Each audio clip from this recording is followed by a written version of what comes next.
ومن يبتغ غير الإسلام دينا فلن يقبل منه وهو في الآخرة من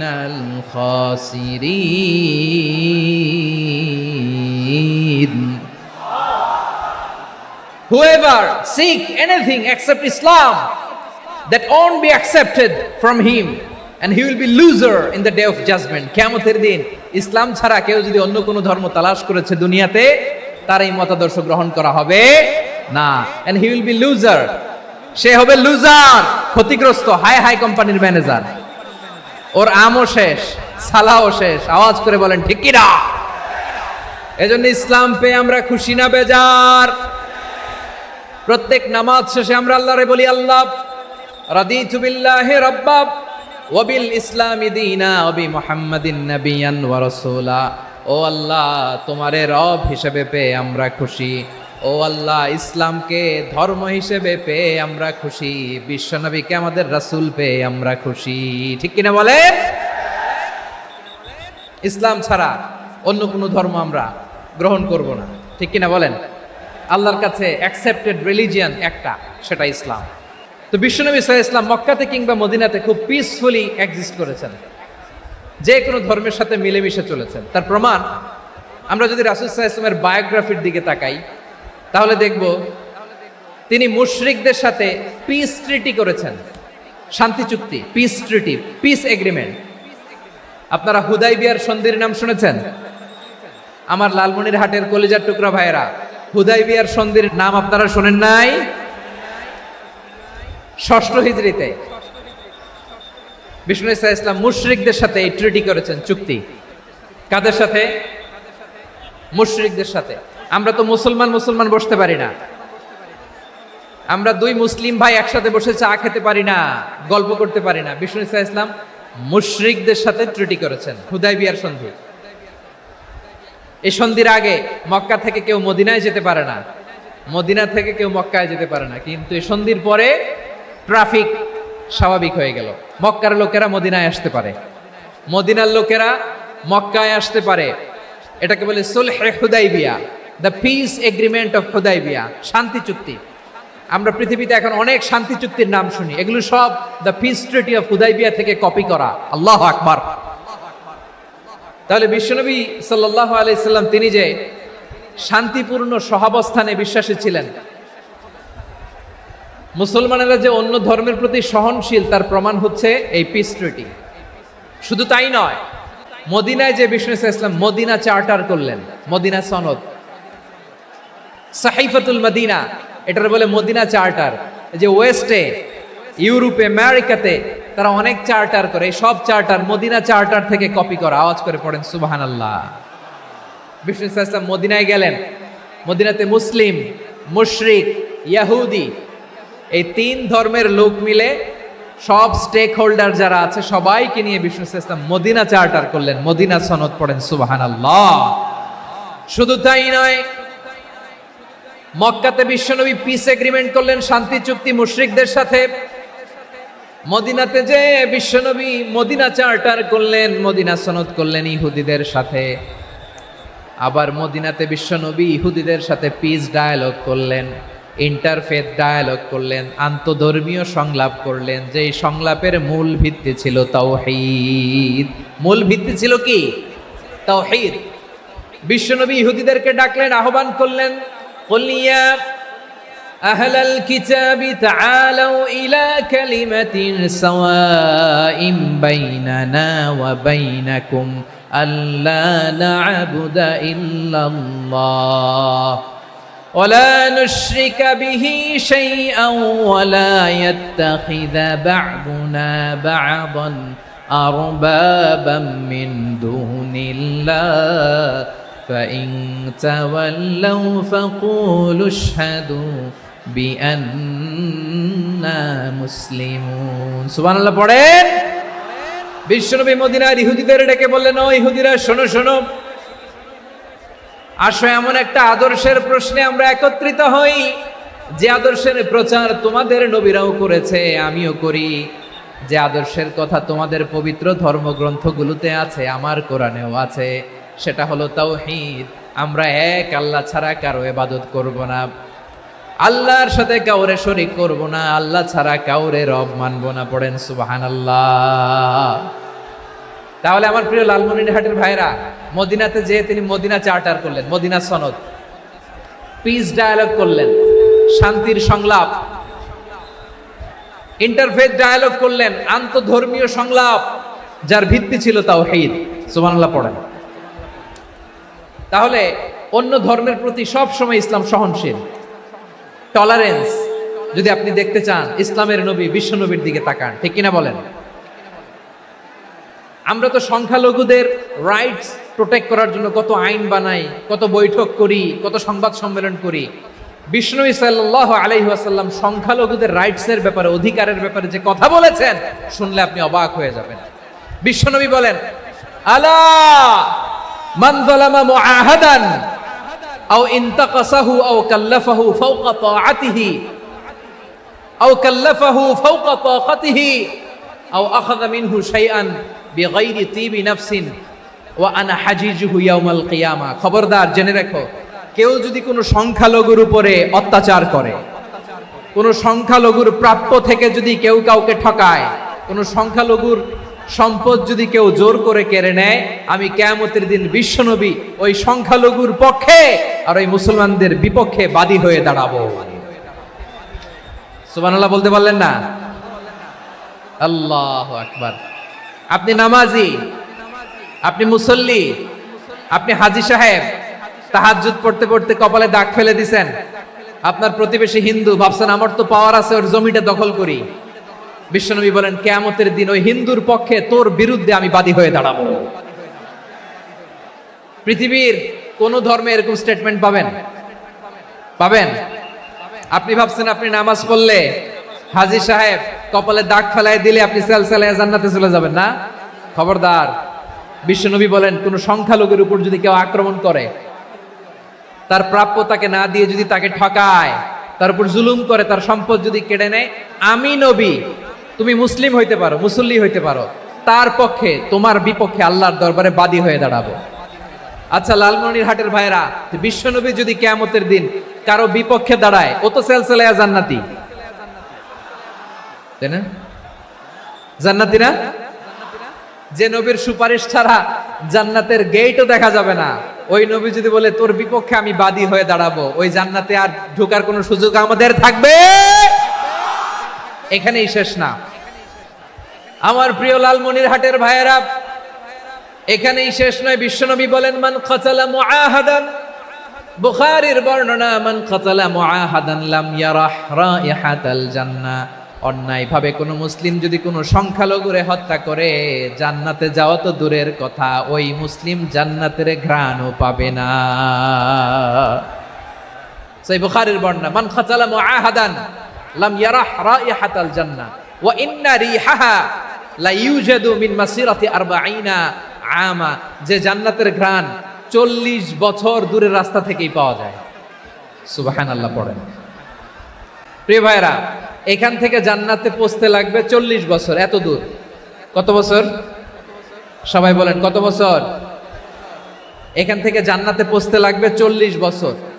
এত দূরে থাকতেই জান্নাতের ঘ্রাণ আপনার নাকে এসে ধাক্কা মারবে। বিষ্ণুই বলেন, যে ব্যক্তি কোন সংখ্যালঘুকে হত্যা করে, জান্নাতে তো ঢুকতে পারবেই না, জান্নাতের ঘ্রাণও তার নাকে লাগবে না। পড়েন নাউযুবিল্লাহ। তাহলে সংখ্যালঘুদের ব্যাপারে ইসলামে অধিকার দেয়া আছে না নাই? লালমনিরহাটের ভাইয়ের আওয়াজ করে বলেন, আমার সংখ্যালঘু হিন্দু ভাইদের রাইটস, অধিকার আমাদের ইসলামে প্রোটেক্টেড আছে না নাই?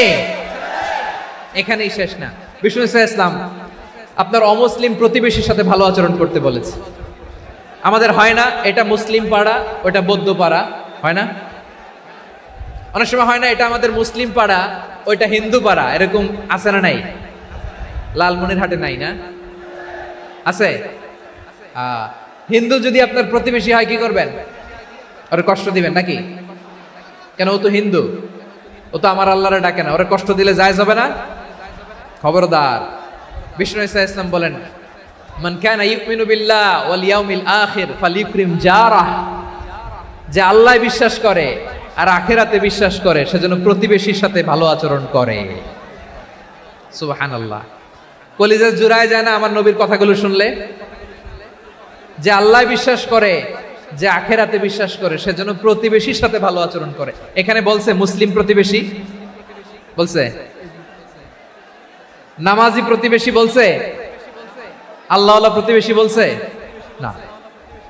প্রতিবেশী আস্তিক হোক নাস্তিক হোক, প্রতিবেশী মুমিন হোক মুশরিক হোক, প্রতিবেশী হইলেই তার সাথে ভালো আচরণের দরকার আছে না নাই?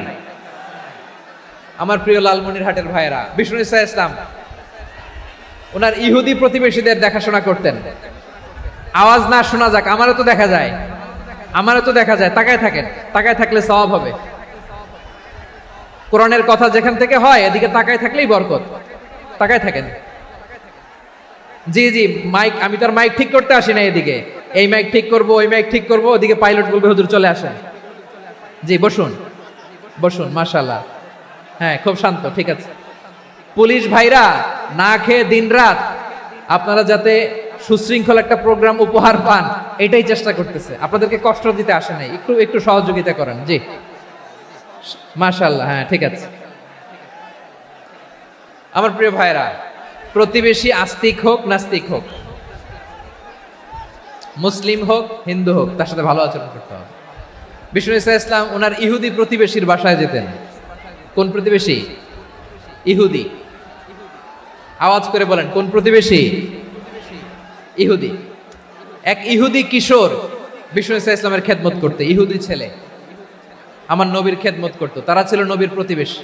তো অনেক দিন হয় ইহুদি ছেলেটা আসে না। বিষ্ণুনবী খোঁজ দিলেন, ঘটনা কি? একটা ইহুদি ছেলে না আমার খেদমতে আসতো, ছেলেটা কই? খোঁজ নিয়ে জানলেন ছেলেটা অসুস্থ। বিষ্ণু ইসা ইসলাম ওই ইহুদির বাড়িতে চলে গেলেন ওই ছেলেটাকে দেখা করার জন্য, ভিজিট করার জন্য। সুবহানাল্লাহ পড়বেন না? গেলেন, যে দেখে ইহুদি ছেলেটা মুমূর্ষ, জান জান যায় যায় ভাব, বিছানায় পড়ে আছে, তার বাবা দাঁড়ানো। বিশ্বনবী তার মাথার পাশে বসলেন, মাথায় হাত বুলিয়ে দিলেন, আর ছেলেটাকে বললেন আসলিম, হে ইহুদি ছেলে আসলিম, ইসলাম ধর্ম গ্রহণ করো। তো ছোট্ট ছেলে ভাবে আমরা ইহুদি, এখন ইসলাম ধর্ম গ্রহণ করলে আব্বা যদি বকা দেয়, ফানাযারা ইলা ওয়াজহি আবি, ছেলেটা তার বাবার চেহারার দিকে তাকালো, দেখি আব্বা কি কয়। আব্বা যদি বলে তাইলে ইসলাম ধর্ম গ্রহণ করবে। ইহুদি ছেলেটা তার বাবার দিকে যখন তাকালো, ওর বাবা বলে আতি আবুল কাসিম, আবুল কাসিম যা বলে তাই করো। আবুল কাসিম হচ্ছে বিষ্ণু ইসা ইসলামের একটা কুনিয়াত, উপনাম। আমার রাসূলের বড় ছেলের নাম ছিল কাসেম। যেমন দেখবেন আমাদের এলাকায় কারো ছেলের বড় ছেলের নাম যদি হয় আব্দুল্লাহ, এরা আব্দুল্লাহর বাপ বলে ডাকে। কারো বড় মেয়ের নাম যদি হয় ফাতেমা, এরা কি ডাকে? ফাতেমার বাপ বলে না? তো বিষ্ণু ইসা ইসলামের বড় ছেলের নাম ছিল কাসেম। ইহুদি বাবা বলল আতি আবুল কাসেম, আবুল কাসেম যা বলে তাই শোনো, মানে মোহাম্মদ যা বলে তাই শোনো। এই কথা শুনে ছেলে সাহস পাইছে। ছেলে আবার পড়তে আরম্ভ করলো আশহাদু আল্লাহ ইলাহা ইল্লাল্লাহ ওয়া আশহাদু আন্না মুহাম্মাদার রাসূলুল্লাহ, পড়েন আল্লাহু আকবার। বিশ্বনবীর আহ্বান শুনে ওই আহ্বানে সাড়া দিয়ে ইহুদি ছেলে শাহাদা পড়ে মুসলমান হয়ে গেল। তার হৃদয়টারে ঈমানের নূর দিয়ে আলোকিত করে দিল কে? প্রিয় ভাইরা, এবার রাসূল সাল্লাল্লাহু আলাইহি ওয়াসাল্লাম বের হয়ে আসলেন ঘর থেকে, আর বললেন আলহামদুলিল্লাহিল্লাযী আনকাযাহু মিনান নার, প্রশংসা সে আল্লাহর যে আল্লাহ জাহান্নামে চলে যাচ্ছিল প্রায় এমন একটা লোককে মুহূর্তের মধ্যে কালেমায়ে শাহাদাতের বদৌলতে জান্নাতি বানায় দিলেন। আওয়াজ করে পড়েন সুবহানাল্লাহ। এই হাদিস থেকে আমরা কি শিখলাম? What is the moral of the story? এক নম্বর স্টোরি হলো, প্রতিবেশী ইহুদি হোক হিন্দু হোক, যাবেন, সুসম্পর্ক রাখবেন, উপহার দিবেন, বিপদে পাশে দাঁড়াবেন, তাইলেই তো আপনাদের প্রতি, মুসলমানদের প্রতি তারা আকৃষ্ট হবে, ঠিক কিনা বলেন? আপনি যদি হিন্দুদের সাথে বৌদ্ধদের সাথে নাই মিশেন, নাস্তিকের কাছে নাই যান, তো ইসলামের সৌন্দর্যটা ওরা বুঝবে কেমনে? আমার অনেক হিন্দু পরিচিত ভাই আছে, ওরা আমাদের ইফতারির প্রোগ্রামে এসে একসাথে ইফতারি করে। অনেক মদখোর আমার সাথে বসে একসাথে ডিনার করে, হাফ প্যান্ট পরা, গলায় স্বর্ণের চেইন, হাতে স্বর্ণের ব্রেসলেট, আইসা আমার সাথে ডিনার করছে, আছে এরকম। গাঁজাখোর, আমি বলে আসো, welcome welcome to my dinner, আসো বসো। বসলেই তো আমি ওর ডিএনএ, চিন্তার ডিএনএ চেঞ্জ করে দেওয়ার সুযোগ পাবো। চিল্লায় বলো ঠিক কি না? আসতে হবে আমার কাছে। Our door is open. The door of Islam is open 24/7. সব সময় আমাদের ইসলামের দরজা আমার অমুসলিম ভাইদের জন্য খোলা আছে না নাই? এই হাদিস থেকে দুইটা শিক্ষা। এক নম্বর শিক্ষা, প্রতিবেশী মুসলিম হোক অমুসলিম হোক, যান, অসুস্থ হইলে একটু আপেল নিয়ে যান, আঙ্গুর নিয়ে যান, কমলা নিয়ে যান, তাদের সাথে ভালো আচরণ করেন। ইসলামের বিউটি দেখে, সৌন্দর্য দেখে অবাক হবে, নসিব ভালো হলে কোনোদিন কালিমা পড়ে মুসলমান হয়ে যাবে। ঠিক কিনা বলেন? তাহলে অমুসলিমের সাথে ভালো সম্পর্ক। বিশ্বনবী ইহুদির বাড়িতে গেলেন, ইহুদির বাড়ি, আর আমার মুসলমান ভাই আমার কাফের বলে, এরকম আছে না নাই? মুসলিম মুসলিমরা দেখতে পারে না, সহ্য করতে পারে। বিশ্বনবী সাল্লাল্লাহু আলাইহি ওয়াসাল্লাম ইহুদির বাড়িতে গেলেন, এটা একটা শিক্ষা। আচ্ছা, 2 নম্বর শিক্ষা হলো, বিশ্বনবী সাল্লাল্লাহু আলাইহি ওয়াসাল্লামের খাদেম ছিল ইহুদি, এতদিন খেদমত করলো, একদিনও বিশ্বনবী ওরে কালিমার দাওয়াত দেয় নাই। কারণ কি? বিশ্বনবী একটা ভালো সময়ের অপেক্ষা করতেছিলেন, প্রপার টাইমিং। দাঈর কাজ হচ্ছে দাঈ ইলাল্লাহ, সে হচ্ছে সুযোগ সন্ধানী। দাঈ সুযোগ খোঁজে, কখন দাওয়া দিলে ব্যাটে বলে হবে, ঝোপ বুঝে কোপ মারে। ঠিক কিনা বলেন? বিষ্ণু ইসলাম ভালো সময়ের অপেক্ষা করতেছিলেন, দেখি ভালো সময় আসুক আসুক আসুক আসুক। আস্তে আস্তে এমন সময় আসছে, ছেলে এবার মুমূর্ষ, অসুস্থ ব্যক্তির হৃদয় অত্যন্ত নরম থাকে।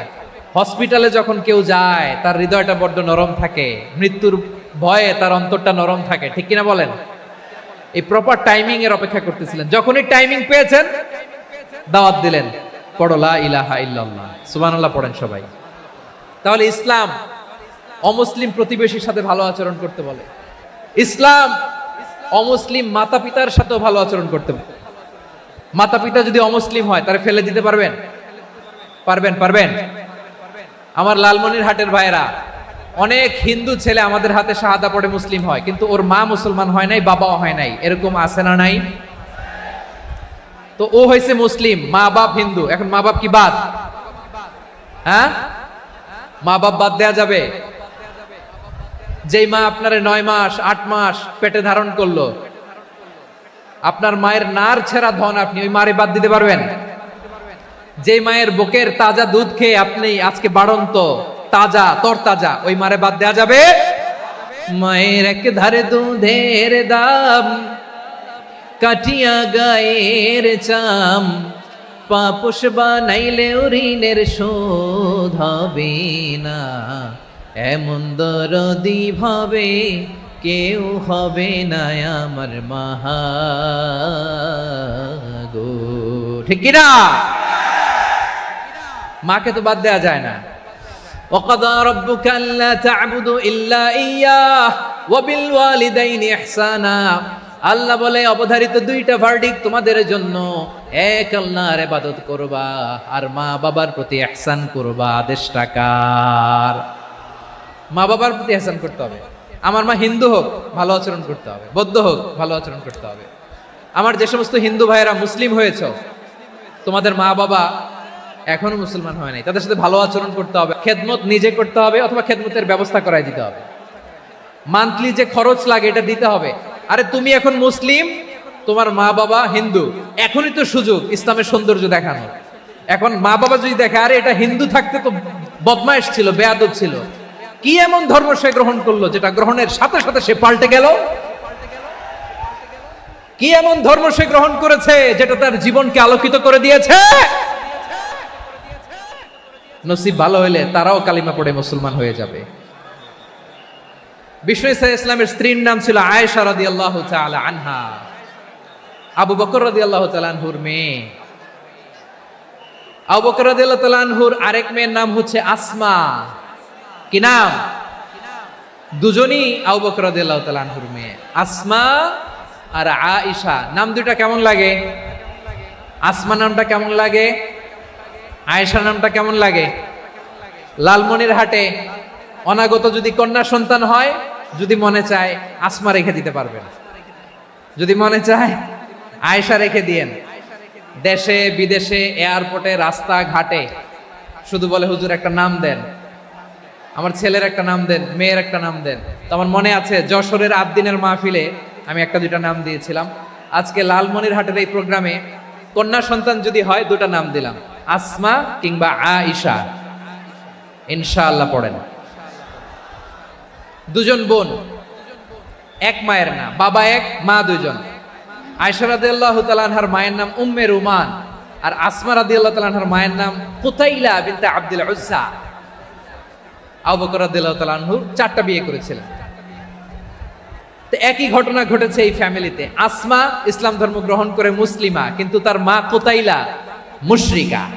আওয়াজ করে বুঝে থাকলে বলেন, আসমার মা মুশরিকা। তার মানে মেয়ে মুসলিম, মা অমুসলিম। ভেজাল আছে না নাই? কিন্তু কুতাইলা আর ধৈর্য ধারণ করতে পারে না। নার ছেড়া ধন, কলিজার টুকরা ধন, কলিজার টুকরা সন্তান আসমারে দেখতে বড্ড মন চায়। সাইয়েদনা আসমা রাদিয়াল্লাহু তাআলা আনহা মক্কা থেকে হিজরত করে মদিনায় চলে গেলেন।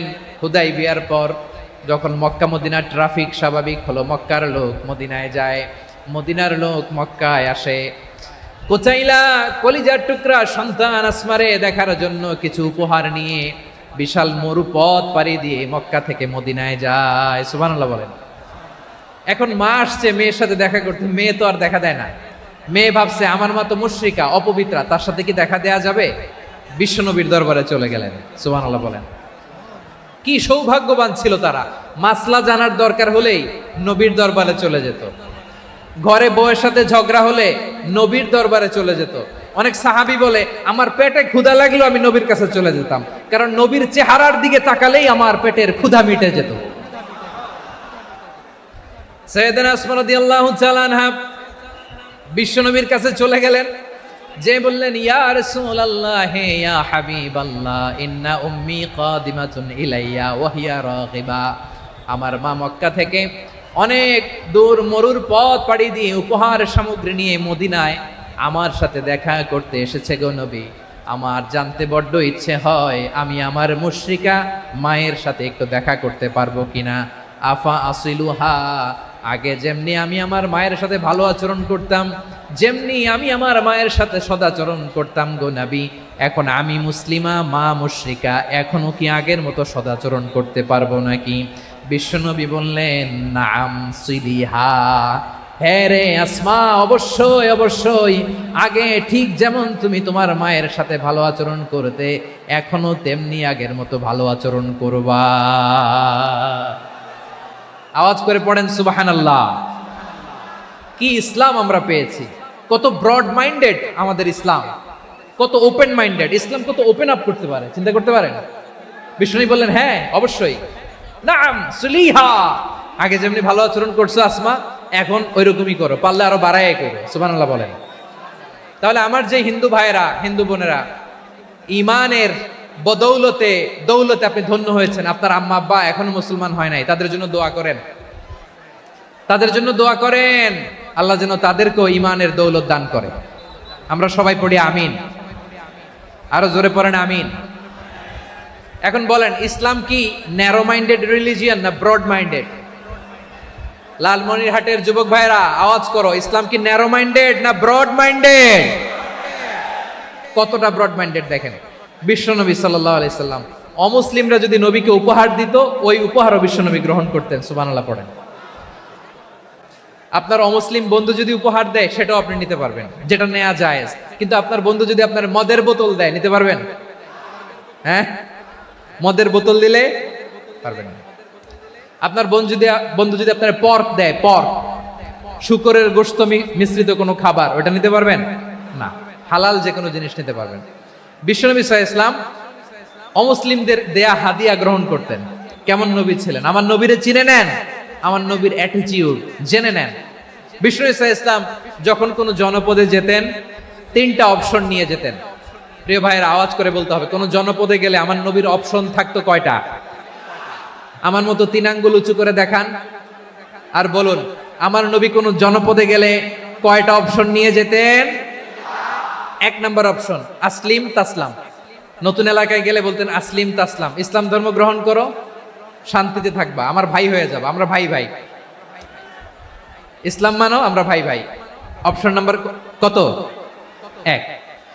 যদি বলে না ইসলাম মানবো না, ওকে, অপশন নাম্বার 2, মুসলিম হওয়ার দরকার নাই, লা ইকরাহা ফিদ্দিন, ইসলামে কোনো বাড়াবাড়ি নাই।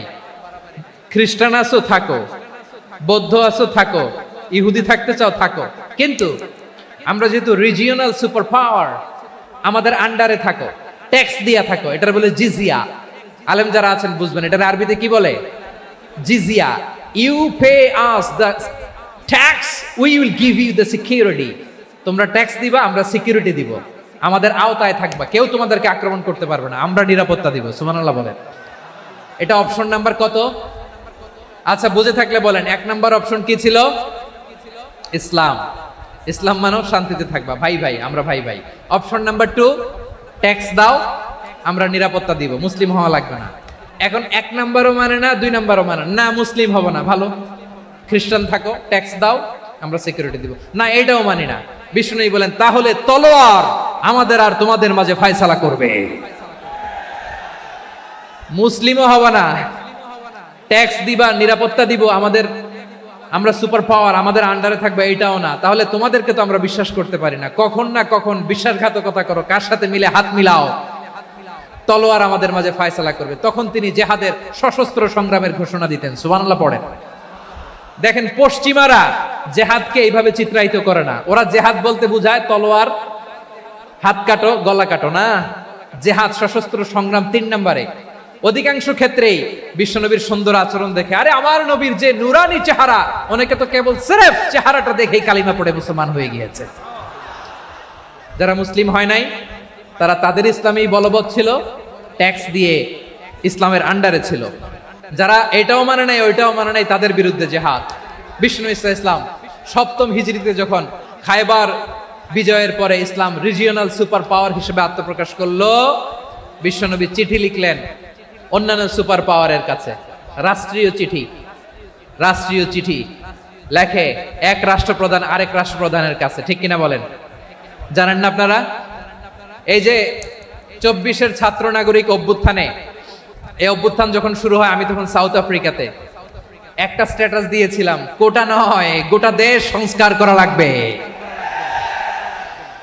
শুধু বাংলাদেশ নয়, সারা বিশ্বের বাংলা ভাষাভাষী লোকেরা এই আন্দোলনের সাথে সমর্থন তারা করেছে, এটাকে সাপোর্ট করেছে, তারা সমর্থন দিয়েছে।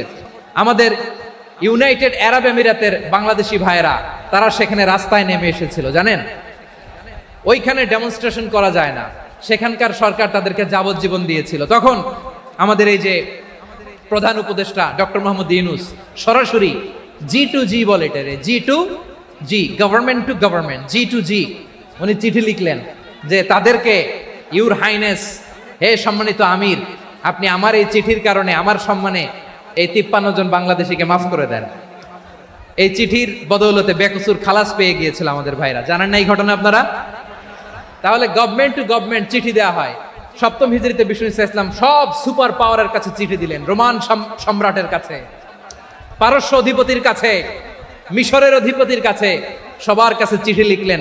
চিঠির ভাষা ছিল এরকম, মিন মুহাম্মাদিন রাসূলিল্লাহ ইলা মুকাওকিস আযীমিল কিবত, মুহাম্মদ রাসূলুল্লাহর পক্ষ থেকে মিশরের বাদশার কাছে, আসলিম তাসলাম, ইসলাম মানো শান্তিতে থাকবা, সালামুন আলা মান ইত্তাবাআল হুদা, শান্তি তার জন্য যে হেদায়েতের অনুসরণ করে। সুবহানাল্লাহ পড়েন। তো এই চিঠি অনেকে ভালোভাবে রিসিভ করেছে, অনেকে এই চিঠি পাওয়ার পরে নবীর কাছে আবার ইন রিটার্ন উপহার পাঠিয়েছে। কি পাঠিয়েছে? উপহার। মিশরের বাদশা মুকাওকিস তিনি বিশ্বনবীকে বিশাল এক উপহারের ডালি পাঠিয়েছেন। মিশরের বাদশা মুকাওকিস ছিলেন ধর্মে খ্রিস্টান। লালমনিরহাটের ভাইয়েরা আওয়াজ করে বলেন, মিশরের বাদশা ধর্মে কি ছিল? খ্রিস্টান। কি উপহার দিয়েছিল আমার নবীকে? শুনতে মনে চায়? আওয়াজ নাই লালমনিরহাটের গলায়, শুনতে মনে চায়? 1000 স্বর্ণ মুদ্রা, 1000 স্বর্ণ মুদ্রা। 2টা খ্রিস্টান দাসী, একজনের নাম মারিয়া বিনতে শামউন আল কিবতিয়া, আরেকজনের নাম সিরিন বিনতে শামউন আল কিবতিয়া। একজন খ্রিস্টান দাস 20 থান কাপড় জামা বানানোর জন্য, আমরা নবী যেন সেলাই করে জামা বানাতে পারে এজন্য 20 থান কাপড়, 20 থান ফাইন গার্মেন্ট। সুবহানাল্লাহ পড়বেন না? এরপরে একটা গাধা যেটার নাম ছিল উফাইর, আর একটা খচ্চর, এটার নাম ছিল দুলদুল। খচ্চর চিনেন? গাধা আর ঘোড়ার ক্রসিং এ যে প্রাণীটা দুনিয়াতে আসে এটার খচ্চর বলে। তো এই যে সুপার পাওয়ার, খ্রিস্টান বাদশার কাছে নবী চিঠি লিখলেন, ওই খ্রিস্টান বাদশা আমার নবীকে উপহার দিল, বিশ্বনবী এই উপহারগুলো সানন্দে গ্রহণ করেছে। সুবহানাল্লাহ পড়বেন না? তাহলে অমুসলিম কেউ যদি আপনাকে উপহার দেয়, হালাল উপহার হলে আপনি গ্রহণ করতে পারবেন। অনুরূপভাবে পারস্যের বাদশা, রোম সম্রাট বিশ্বনবীকে উপহার পাঠিয়েছেন, আমার নবী সবগুলো উপহার গিফট গ্রহণ করেছেন। সুবহানাল্লাহ বলেন। তাহলে প্রিয় লালমনিরহাট, আওয়াজ করে বলুন, ইসলাম কি ন্যারো মাইন্ডেড রিলিজিয়ন না ব্রড মাইন্ডেড? আম্মাজান আয়েশার কাছে মাসালা জানতে চায় মেয়েরা, হে আম্মাজান, অগ্নি উপাসকেরা তাদের ঈদের দিন নওরোজের সময় আমাদেরকে পাখি দেয়, নেওয়া যাবে? উনি বললেন, ওরা জবাই করে দিলে নেওয়া যাবে না, কিন্তু ওরা যদি ফলমূল এরকম খাবার দেয় এগুলো নেওয়া যাবে। তার মানে অমুসলিমদের দেয়া উপহার এটা গ্রহণ করা যায়। সুবহানাল্লাহ বলেন। শুধু তাই নয়, বিষ্ণু ঈসা ইসলাম অমুসলিমদের সাথে আর্থিক লেনদেনও করেছেন, ফিনান্সিয়াল ডিলিং করেছেন। অমুসলিমদের সাথে প্রয়োজনে আপনি ফিনান্সিয়াল ডিলিং করতে পারবেন। আমরা প্রায় দেখি বাজারের মিষ্টির দোকানগুলো আমার হিন্দু ভাইদের, তারপরে যে বারবার সব চুল কাটে যে নাপিত, অধিকাংশ নাপিতের দোকানে কারা? আমার হিন্দু ভাইরা। তা আপনি চুল কাটতে পারবেন কিনা? পারবেন কিনা বলেন? পারবেন। তার দোকান থেকে দই মিষ্টি কিনতে পারবেন কিনা? হ্যাঁ, আমার মুসলিম ভাইয়ের দোকান থাকলে ওইটারে আমি বেশি প্রায়োরিটি দিব, ঠিক কিনা? কিন্তু যদি তাদের সার্ভিস নিতে চান, প্রোডাক্ট নিতে চান, পারবেন। তার দলিল সহিহ বুখারী, আম্মা জান আয়েশা রাদিয়াল্লাহু তাআলা আনহা বলেন, ইশতারা রাসূলুল্লাহ সাল্লাল্লাহু আলাইহি ওয়াসাল্লাম মিন ইয়াহুদিন তুআমান ওয়া রাহানাহু দিরআহু মিন হাদিদ। রাসূল সাল্লাল্লাহু আলাইহি ওয়াসাল্লাম এক ইহুদির কাছ থেকে, কার কাছ থেকে? সবাই বলে নাই, কার কাছ থেকে? আমার নবী, পেয়ারা নবী এক ইহুদির কাছ থেকে জব কিনেছিল, জব, বার্লি, যেটা দিয়ে রুটি বানায়। ওই জবের দাম দেওয়ার টাকা পয়সা নবীর কাছে ছিল না, ফলে নবী ওনার একটা পোশাককে মর্গেজ রেখেছিলেন, মর্গেজ, বন্ধক, যে এখন এটার দাম দিতে পারবো না, কয়েক কেজি বার্লি নিয়ে যাই আর বন্ধক হিসেবে আমার জামাটা রেখে গেলাম, যেই দিন দাম দিব ওই দিন জামাটা ছুটাই নিয়ে যাব। সুবহানাল্লাহ পড়বেন না? বাকিতে নিছিলেন, বাকিতে। দিরআহু মিন হাদিদ, লোহার তৈরি বর্ম, মানে যুদ্ধের পোশাক, লোহা দিয়ে বানানো। বিষ্ণুনবী বললেন, কয়েক কেজি জব দাও, টাকাটা পরে দিব, এখন টাকা নাই, বন্ধক হিসেবে, মর্গেজ হিসেবে আমার জামা রেখে গেলাম, যখন টাকা দিব জামা ছুটায় নিব। আওয়াজ করে বলতে হবে সুবহানাল্লাহ। এ থেকে বোঝা গেল অমুসলিমদের সাথে ফিনান্সিয়াল ডিলিং করা যায়, অর্থনৈতিক লেনদেন করা যায়, কেনাবেচা করা যায়, প্রোডাক্ট কেনা যায়। এমনকি আমাদের মসজিদে নববীতে বারান্দায় আপনারা একটা অটোমেটিক ফ্লাইং আমব্রেলা দেখছেন? সূর্য যখন বাড়ে মসজিদে নববীর বারান্দায় ইয়ার্ডের মধ্যে অটোমেটিক্যালি কিছু আমব্রেলা আছে, সাঁ করে খুলে যায়, আর সূর্যের তাপ লাগে না। আবার সন্ধ্যাবেলায় এই আমব্রেলাগুলো ওরা ক্লোজ করে ফেলে, দেখেন নাই না? দেখছেন? এই মসজিদে নববীকে সর্বোচ্চ উন্নত মানের কনস্ট্রাকশন ইনফ্রাস্ট্রাকচারে ডেভেলপ করার জন্য কর্তৃপক্ষ কিছু অমুসলিম ইঞ্জিনিয়ারের, ডিজাইনারের সহায়তা নিয়েছিল। সুবহানাল্লাহ বলেন। কোন দলিলের ভিত্তিতে? এই দলিলের ভিত্তিতে যে বিষ্ণু ঈসা ইসলাম অমুসলিমদের সাথেও লেনদেন করেছেন। আওয়াজ করে বলতে হবে আল্লাহু আকবার। শুধু তাই নয়, ইন কেস অফ ইমার্জেন্সি, প্রয়োজনে ইসলামের খাতিরে, ইসলামকে সামনের দিকে এগিয়ে নিয়ে যাওয়ার জন্য অমুসলিমদের সাপোর্ট নেওয়া জায়েজ আছে। সুবহানাল্লাহ বলেন। অমুসলিমদের সাপোর্ট নেয়া, তাদের থেকে অর্থ নেয়া, পলিটিক্যাল সাপোর্ট, পলিটিক্যাল অ্যাসাইলাম নেওয়া জায়েজ আছে। আমাদের অনেক বিশ্ববরেণ্য দায়ীরা আমেরিকায় অস্থায়ীভাবে অ্যাসাইলাম নিয়ে থাকে, নিজের দেশে গেলে ফাঁসিতে ঝুলাই দিবে।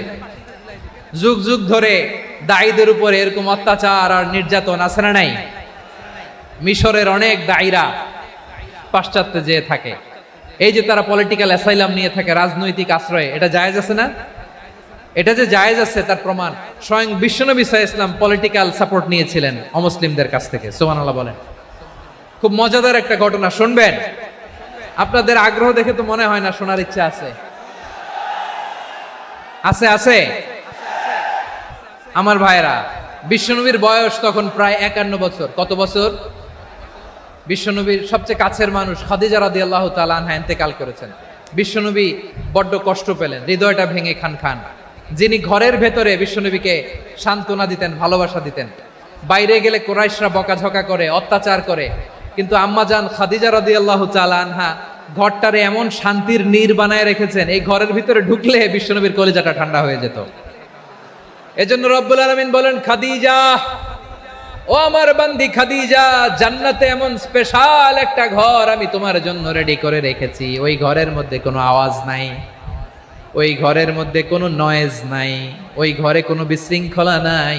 কারণ মক্কার জমিনে আমার নবী কুরাইশদের বিশৃঙ্খলা, নয়েজ আর ঝামেলাগুলোকে উপেক্ষা করে যখন তোমার ঘরের ভিতরে ঢুকতো, ঘরটারে তুমি শান্তির নীড়, ঠান্ডা, নীরব, নিস্তব্ধ, নিঝুম আর শান্তির নীড় বানিয়ে রেখেছ। এজন্য জান্নাতে স্পেশাল একটা শান্তির নীড় আমি তোমারে উপহার দেব। ওই প্রিয়তমা স্ত্রী খাদিজা ইন্তেকাল করলেন, বিশ্বনবীর হৃদয় ভেঙে খান খান। আবার ওনার চাচা আবু তালেব ইন্তেকাল করলেন, যিনি পলিটিক্যাল শেল্টার দিতেন নবীকে। কে দিতেন? আবু তালেবের ভয়ে, বিশ্বনবীর এই চাচার ভয়ে কোনো মুশরিক নবীর গায়ে হাত দেওয়ার সাহস পায় নাই। এখন স্ত্রীও নাই, চাচাও নাই, নবীকে আশ্রয় দেওয়ার কেউ নাই, নবীর চারদিকে অন্ধকার। নবী এখন কই যাবেন? আমার পেয়ারা নবী নতুন স্টেশন খুঁজতেছেন, নতুন দাওয়াতি প্ল্যাটফর্ম খুঁজতেছেন। তিনি যায়েদ বিন হারেসা রাদিয়াল্লাহু তাআলা আনহুকে নিয়ে মক্কার পাশের একটা নেইবরিং সিটি তায়েফে চলে গেলেন। কোথায় চলে গেলেন? লালমনিরহাটের ভাইয়ের আওয়াজ করে বলেন, কোথায় গেলেন? তায়েফে চলে গেলেন দিনের দাওয়াত দেওয়ার জন্য। কি দেওয়ার জন্য? নাকি জমি কিনতে গেছিলেন? জমি কিনতে, দুনিয়ার যশ খ্যাতির জন্য, নিজের কোনো লাভের জন্য? তায়েফবাসীদেরকে জাহান্নামের আগুন থেকে বাঁচানোর জন্য। আওয়াজ করে বলতে হবে, ঠিক কিনা? বিশ্বনবী বিশাল মরুপথ, পাহাড়ি পথ পাড়ি দিয়ে তায়েফের মরুজমিনে গেলেন কোরআনের দাওয়াত নিয়ে, ইমানের দাওয়াত নিয়ে। কিন্তু তায়েফের লোকেরা বিশ্বনবীর দাওয়াতকে শুধু প্রত্যাখ্যান করেই থামে নাই, তারা বিশ্বনবীর সাথে অত্যন্ত খারাপ আচরণ করেছে। বিশ্বনবীকে শারীরিকভাবে হেনস্থা করেছে, আমার নবীকে শারীরিকভাবে অত্যাচার করেছে, আমার পেয়ারা নবীর গায়ে পাথর মেরেছে, বিশ্বনবীর গা বেয়ে ঝরঝর করে রক্ত ঝরেছে, নবী জামিনের মধ্যে লুটিয়ে পড়েছেন, আবার মেরেছে, আবার নবী হাঁটতে শুরু করলেন, পেছন থেকে আবার মেরেছে, আবার নবী রক্তাক্ত হয়ে জামিনের মধ্যে লুটিয়ে পড়লেন, আবার মেরেছে। বিশ্বনবীর মতো এত সুশ্রী মানব, বিশ্বনবীর মতো এত শুভ্র মানব, বিশ্বনবীর মতো এমন চমৎকার দেহাবয়ব দিয়ে রব্বুল আলামিন কাউকে বানান নাই। এরকম চমৎকার মানুষটাকে তারা তায়েফের ওই জমিনে রক্তাক্ত করেছে। বিশ্বনবী দুনিয়ার কোনো স্বার্থের জন্য সেখানে যান নাই, নিজের কোনো লাভের জন্য, প্রাপ্তির জন্য যান নাই, তায়েফবাসীদের জাহান্নামের আগুন থেকে বাঁচাতে গিয়েছেন। ঠিক কিনা বলেন?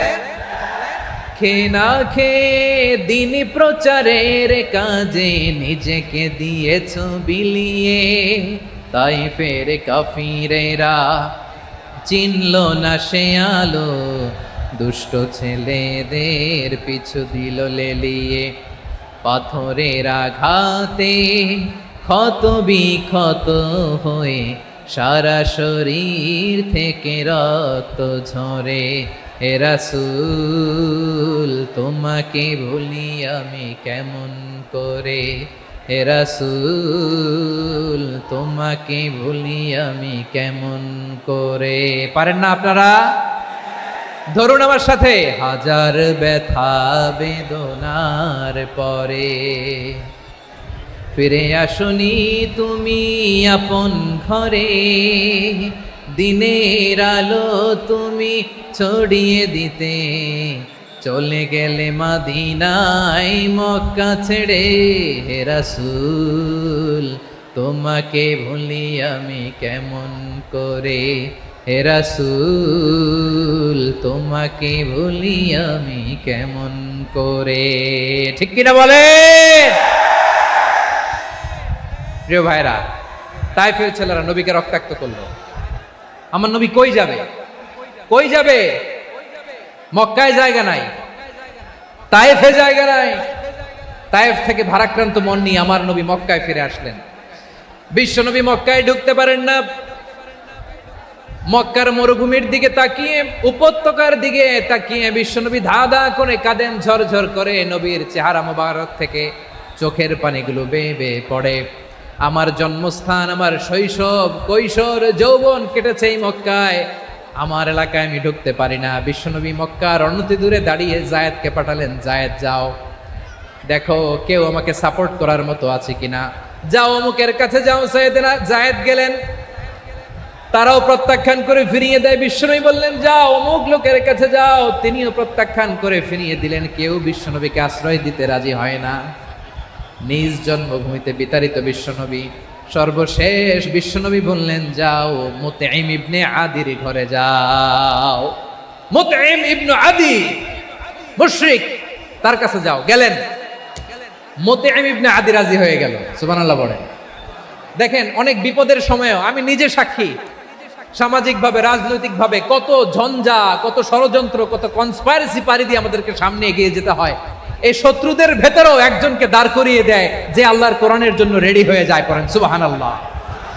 মুতঈম ইবনে আদি, আল্লাহ তার মনকে নরম করে দিলেন। মুতঈম বলে মুহাম্মদ আমি তোমাকে আশ্রয় দিব। তার দুই ছেলেকে পাঠালেন, যাও খোলা তলোয়ার নিয়ে, স্কট দিয়ে, গার্ড অফ অনার দিয়ে মোহাম্মদকে মক্কায় ঢুকাও আর বলো আমি আমান দেব। আমান কি দিব? আমান মানে সিকিউরিটি, নিরাপত্তা। সিকিউরিটি ছাড়া, আমান দেওয়া ছাড়া কেউ থাকতে পারতো না মক্কায়। দুই ছেলে বিষ্ণু ইসা ইসলামকে নিয়ে আসলো। নবী কাবার চারদিকে তাওয়াফ করলেন, নামাজ পড়লেন। আবু জাহেল, উতবা, সাইবা, ওয়ালিদ ইবনে মুগীরা সবাই দেখে, কেউ কিছু করতে পারে না। কারণ মুতঈম ইবনে আদি ঘোষণা দিয়েছেন আমি মুহাম্মদকে আমান দিয়েছি, মুহাম্মদের গায়ে যেন কেউ স্পর্শ না করে। আওয়াজ করে পড়েন সুবহানাল্লাহ। নবীর এই বিপদকালে মুহূর্তে মুতঈমের হৃদয়টারে নরম করে দিল কে? আচ্ছা লালমনিরহাটের ভাইয়েরা বলেন, এই মুতঈম কি মুসলিম ছিল না মুশরিক? সবাই বলতে হবে মুসলিম না মুশরিক? তাহলে মুশরিকের কাছ থেকে নবী পলিটিক্যাল অ্যাসাইলাম, আধুনিক রাষ্ট্রবিজ্ঞানের ভাষায় পলিটিক্যাল অ্যাসাইলাম যেটাকে বলে, রাজনৈতিক আশ্রয়, ওনার আমান বা নিরাপত্তার এই ঘোষণায় তিনি মক্কায় ঢুকলেন। যতদিন নিরাপত্তা ছিল ছিলেন। মুতঈম যখন মারা গেল, বিষ্ণু ইসলাম হিজরত করে মদিনায় চলে গেলেন। সুবহানাল্লাহ। কিন্তু মুতঈম যে বিশ্বনবীর উপকার করছে এটা বিশ্বনবী ভুলে নাই। আমাদের অনেকে আছে উপকার করার পরে আর খেয়াল থাকে না, খাওয়ার পরে গলা দিয়ে নামলে আর খেয়াল থাকে না। এরকম আছে না নাই? আমার নবী ভুলে নাই। বদরের প্রান্তরে 70 জন কাফেরকে যখন বন্দী করে বিশ্বনবীর সামনে হাঁটু গেড়ে দাঁড় করানো হলো, বসানো হলো, 70 জন কাফের। কয়জন? বিশ্বনবী তাদের দিকে তাকিয়ে বললেন, সহিহ বুখারীর বর্ণনা, লাউ কানাল মুতঈম ইবনে আদি হাইয়ান সুম্মা কাল্লামানি হাউলাই নাতনা লা তারাকতুহুম লাহু। বদরের প্রান্তরে 70 জন বন্দী কাফিরের দিকে তাকিয়ে আমার নবী বললেন, আজকে মুতঈম ইবনে আদি যদি বেঁচে থাকতো আর তোমাদের 70 জনের ব্যাপারে যদি মুতঈম এক বাক্যে একটা সুপারিশ করত, তার সম্মানে আজকে তোদের সবাইকে আমি মাফ করে দিতাম। সুবহানাল্লাহ নাই? বিশ্বনবী মুতঈমের এই সাহায্যের কথা বলে নাই। 70 জন মুশরিক হাঁটু গেড়ে বসা, নবী চাইলে এখনই এক্সিকিউশন অর্ডার দিতে পারে। তিনি বললেন আজকে যদি মুতঈম বেঁচে থাকতো আর মুতঈম যদি তোদের জন্য সুপারিশ করতে, এই আবর্জনাগুলোর ব্যাপারে সুপারিশ করতে, আমি মুহূর্তেই তোদেরকে এমনি মাফ করে দিতাম। এবার বলেন ইসলাম কি ন্যারো মাইন্ডেড না ব্রড মাইন্ডেড? শুধু তাই নয়, যাকে যে সম্মান দেয়ার আমার নবী দিতেন, হোক আস্তিক হোক নাস্তিক, হোক মুসলিম হোক অমুসলিম। বিষ্ণু ইসলাম যখন রোমান সম্রাটের কাছে চিঠি লিখেছেন, আমার প্রিয় লালমনিরহাটের ভাইরা অল্প কয়েক মিনিট কয়েকটা জরুরি কথা বলবো, এদিকে তাকান, এদিকে। রোমান সম্রাটের কাছে বিশ্বনবী যখন চিঠি লিখলেন মিন মুহাম্মদ রাসূলিল্লাহ ইলা হিরাকলা আযীমির রোম, মুহাম্মদের পক্ষ থেকে হিরাক্লিয়াসের কাছে, যিনি হচ্ছেন আযীমির রোম। এটা নবী নিজ থেকে বানায় লিখছেন অতিরিক্ত সম্মান দিয়ে। কোন রাষ্ট্রপ্রধান যখন আসে তাদেরকে আমরা কি বলি জানেন? তার নামের শেষে HE এটা লিখতে হয়, H.E. মানে হিজ এক্সেলেন্সি। কি লেখে? হিজ এক্সেলেন্টি অথবা ইউর হাইনেস, ইউর ম্যাজেস্টি।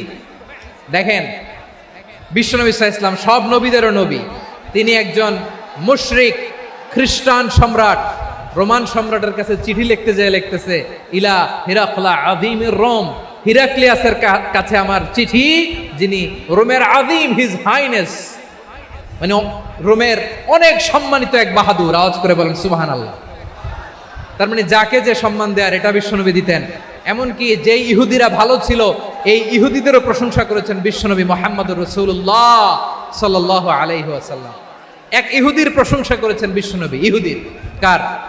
আমি তো আমার ভাইয়ের প্রশংসা করি না, আমি তো এক আলেম আরেক আলেমরে স্পেস দেই না, আমি তো এক দায়ী আরেক দায়ীর সাথে বসতে চাই না। আমার নবী ইহুদির প্রশংসা করে। কার প্রশংসা? ওই ইহুদির নাম ছিল মুখাইরেক। সিরাত গ্রন্থ ঘাটলে পাবেন। তিনি বলেছেন মুখাইরেক খাইরু ইয়াহুদ, মুখাইরেক is the best of the Zeus.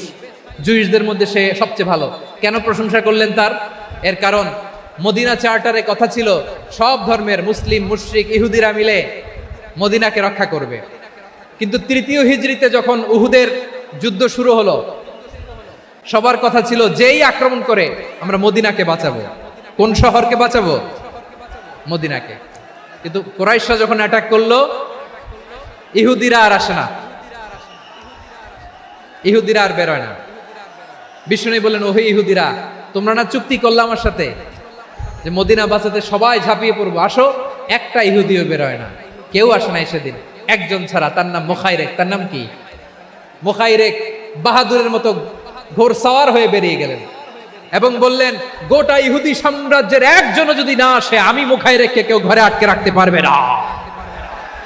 বেরিয়ে আসলেন, এসে বললেন, আমি মুহাম্মদের পক্ষে যুদ্ধ করব। আমি মারা গেলে আমার সম্পদ আমার উত্তরাধিকারীরা পাবে না, আমার সম্পদ তোমরা মুহাম্মদকে দিয়ে দিবা। সুবহানাল্লাহ বলেন। উহুদের ময়দানে 70 জন মুসলমান শহীদ হলো। এই ইহুদি সেও মুসলমানের পক্ষে যুদ্ধ করে নিহত হলো। সুবহানাল্লাহ বলেন।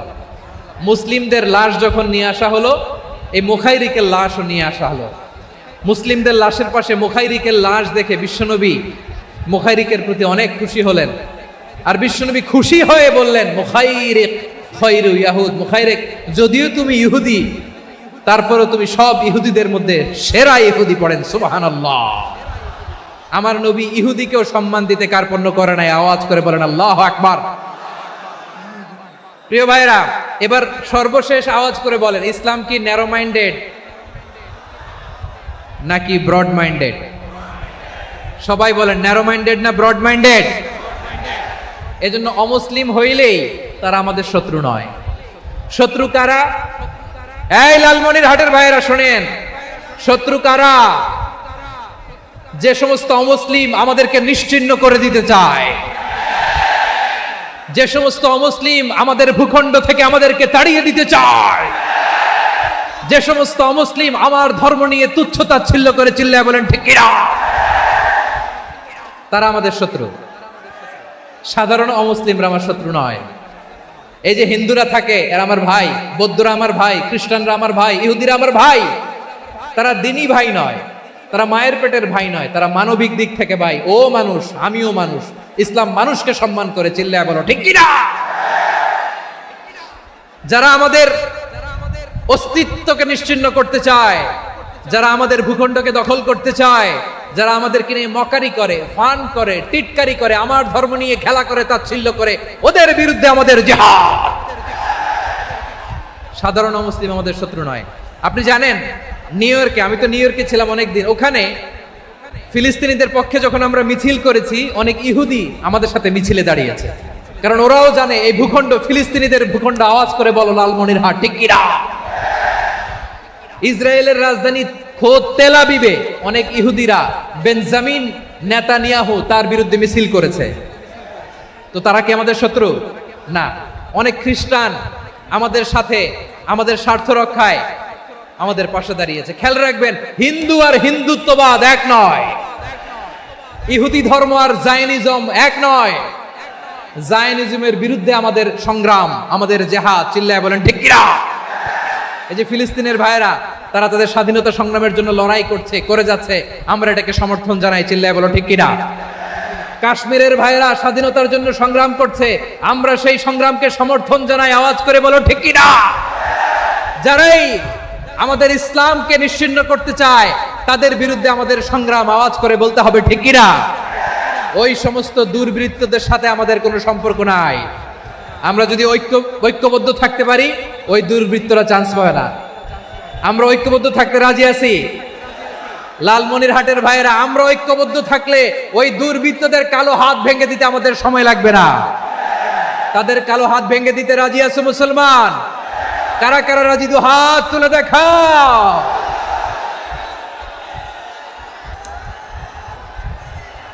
আমার প্রাণ প্রিয় লালমনিরহাটের ভাইয়েরা, শত্রু কাফের আর অশত্রু কাফেরের মধ্যে পার্থক্য আছে না নাই? আবু তালেব মুশরিক, আবু জাহেল মুশরিক, কিন্তু দুই মুশরিকে পার্থক্য আছে না নাই?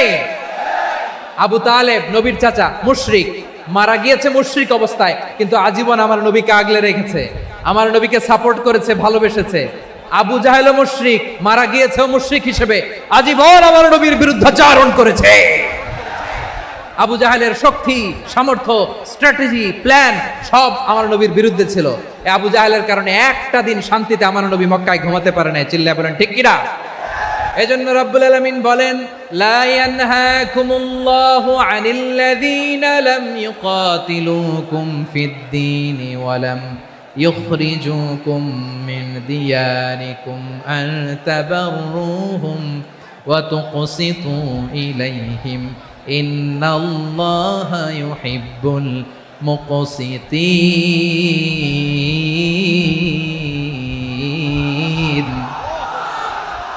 আল্লাহ বলে, গোলামেরা শোনো শোনো, যে সমস্ত অমুসলিম তোমাদের সাথে ধর্মযুদ্ধে লিপ্ত হয় না, তোমাদের বিরুদ্ধে যে সমস্ত অমুসলিম অস্ত্র ধরে না, যে সমস্ত অমুসলিম তোমাদেরকে তোমাদের জন্মস্থান থেকে, ভূখণ্ড থেকে তাড়িয়ে দেয় না, তাদের সাথে ভালো আচরণ করতে আমি আল্লাহ নিষেধ করি নাই।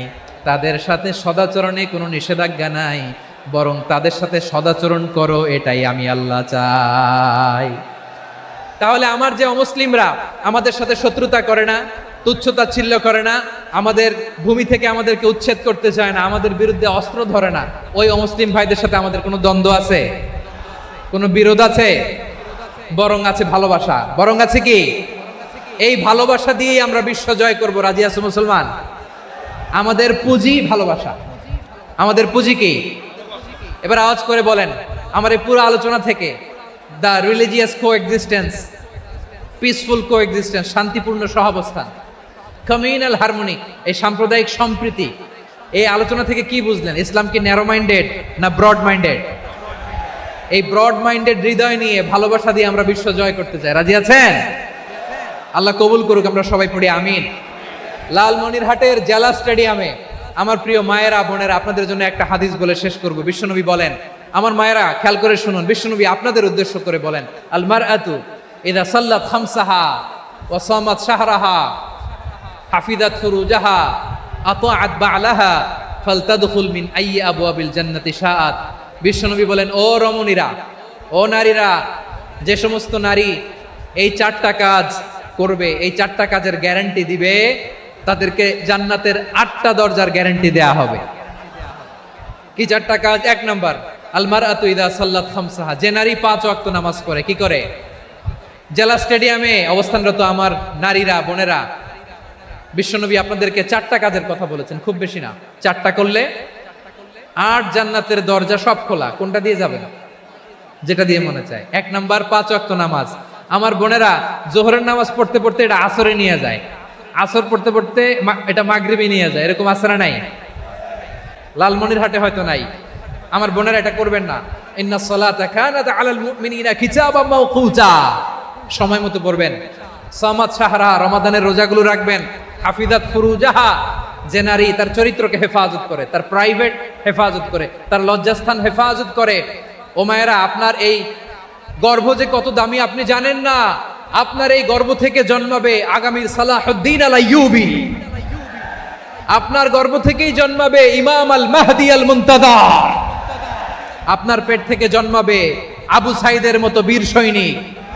আপনার পেট থেকে জন্মাবে মুগ্ধের মতো বীর মুজাহিদ। আপনি জানেন না কে আসবে আপনার পেট থেকে। সময়টাকে কাজে লাগান, ইসলামকে বুঝেন, মানেন, আমাদের ইসলামিক লেকচারগুলো শোনেন। আমরা যে বার্তাগুলো, ইনস্ট্রাকশনগুলো, দিক নির্দেশনাগুলো আপনাদের খেদমতে রাখি, এগুলো মেনে চলুন। আপনিই পারেন আপনার ঘরটাকে জান্নাতের টুকরা বানাতে। একটা family, it's a very big institution and you are the MD, the managing director of this institution. চিল্লায় বলেন ঠিক কিনা? চাইলেই পারেন ঘরটারে জান্নাতের টুকরা বানাতে। 5 ওয়াক্ত সালাত, রমাদানের রোজা, নিজের চরিত্রের হেফাজত, ও আতাআত বালাহা, স্বামীর আনুগত্য। এটাতে অনেকে ভুল করে থাকে। হায় রে আমার বোনেরা, স্বামীর আনুগত্যকে এটা নিজের অপমান মনে করবেন না। আপনার স্বামী আপনার সবচেয়ে বড় গার্ডিয়ান, তিনি আপনার সবচেয়ে ভালো চায়। নারী কখনো গার্ডিয়ানশিপের বাইরে থাকতে পারে না। হয় আপনি বাবার গার্ডিয়ানশিপের ভেতরে, বা আপনার থাকলে ভাই আপনার গার্ডিয়ান, ভাই না থাকলে চাচা গার্ডিয়ান, বিয়ের পরে আপনার স্বামী আপনার গার্ডিয়ান। শরিয়া সম্মত স্বামীর আদেশগুলো আপনি মেনে চলবেন, কিন্তু শরিয়া বিরুদ্ধ কোনো আদেশ মানতে আপনি বাধ্য নয়। আওয়াজ করে বলুন সবাই, ঠিক কিনা? এই 4টা কাজ যদি কোনো নারী করে, বিষ্ণুই বলেন জান্নাতের 8টা দরজা খোলা, তোমার যেটা দিয়ে মনে চায় সেটা দিয়ে জান্নাতে তুমি এন্ট্রি নিতে পারবা। আমরা এখানে লালমনিরহাটের সোহরাওয়ার্দী ময়দানে আজকে যেমন একত্রিত হতে পারলাম, আল্লাহর জান্নাতেও যেন একত্রিত হতে পারে। আল্লাহ তুমি তৌফিক দান করো। আল্লাহ আমার এই কলিজার টুকরা যুবক ভাইদেরকে তুমি ওমরে ফারুকের মতো কবুল করো। জেলা স্টেডিয়ামে অবস্থানরত আমার মা বোনদেরকে তুমি ফাতেমার মতো, খাদিজার মতো কবুল করো। আমাদের কলিজার টুকরা সন্তানদেরকে তুমি সালাউদ্দিন আল আইয়ুবীর মতো কবুল করো।